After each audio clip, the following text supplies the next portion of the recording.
Sa araw na ito, tayo ay magluluto ng pasta seafood and mushroom.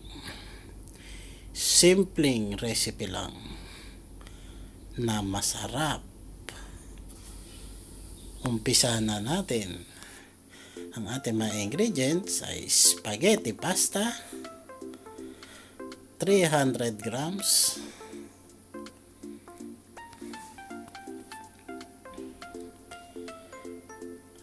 squid or pusit,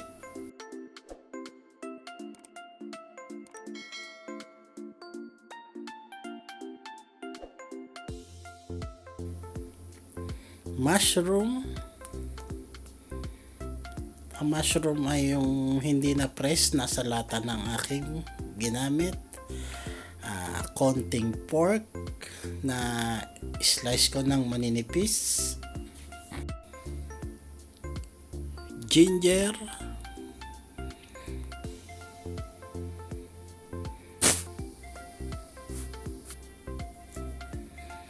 sibuyas,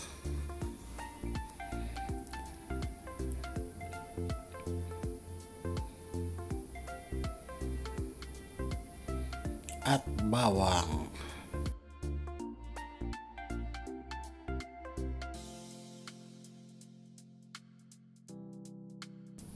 Gamit din pala tayo ng bechin,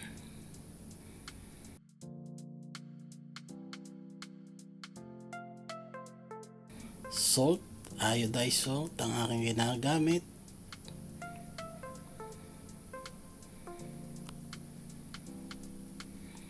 black pepper,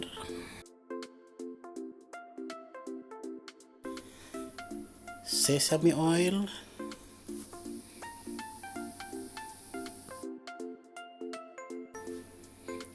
canola oil,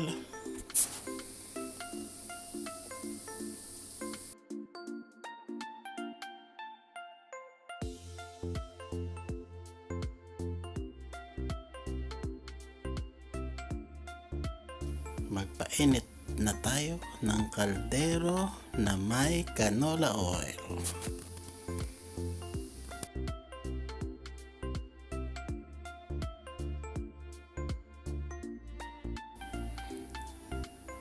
Ilagay ang sibuyas, gisahin ng mga 5 minuto.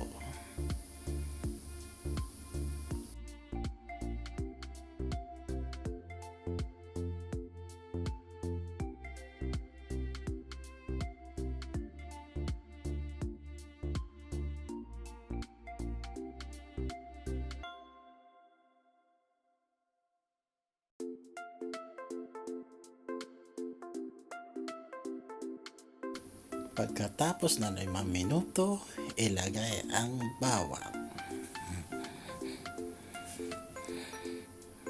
At gisahin uli natin ng mga 3 minuto.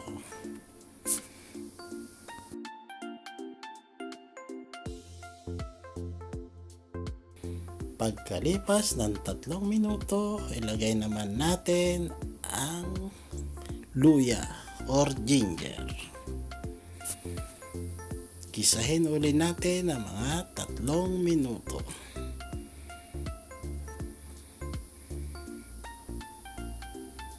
Pagkatapos ng 3 minuto, ilagay natin ang pork.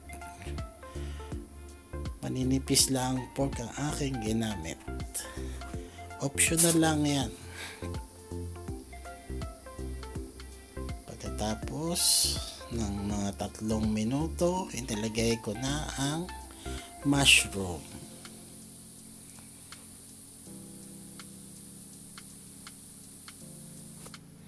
Saute lang uli natin ang mushroom.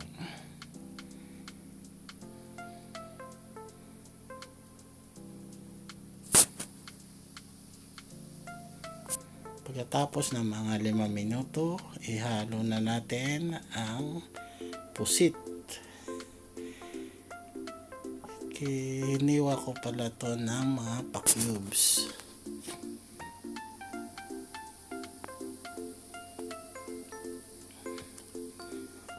Pagkalipas ng mga 5 minuto, Lagyan na natin ng half teaspoon na bechin,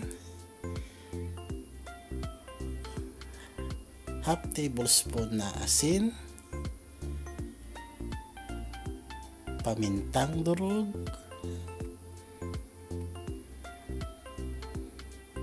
at sesame oil.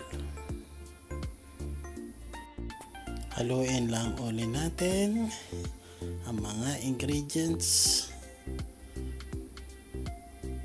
na mga 5 minuto.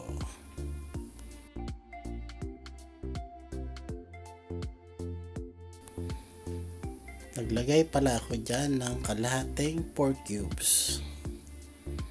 Haluin lang uli natin.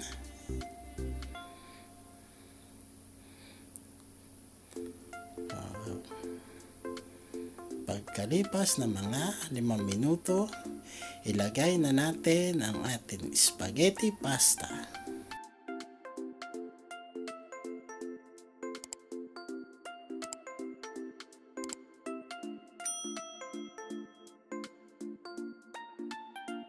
Ilagay na natin ang konting parsley.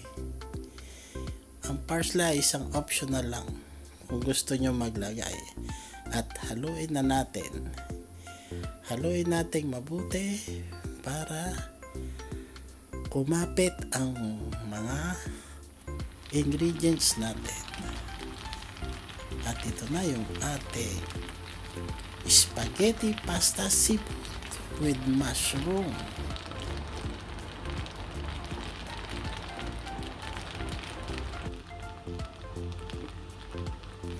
Napakasimpleng gawin. I-try ninyo, hindi kayo magsisisi. At ito na yung ating spaghetti pasta seafood and mushroom. At huwag po ninyong kalimutan na mag-like, share, subscribe sa aking YouTube channel, Tolits PH Vlog. At huwag nyo na rin kalimutan na i-click ang bell button para lagi kayong updated sa aking mga bagong video. Maraming salamat po sa panonood.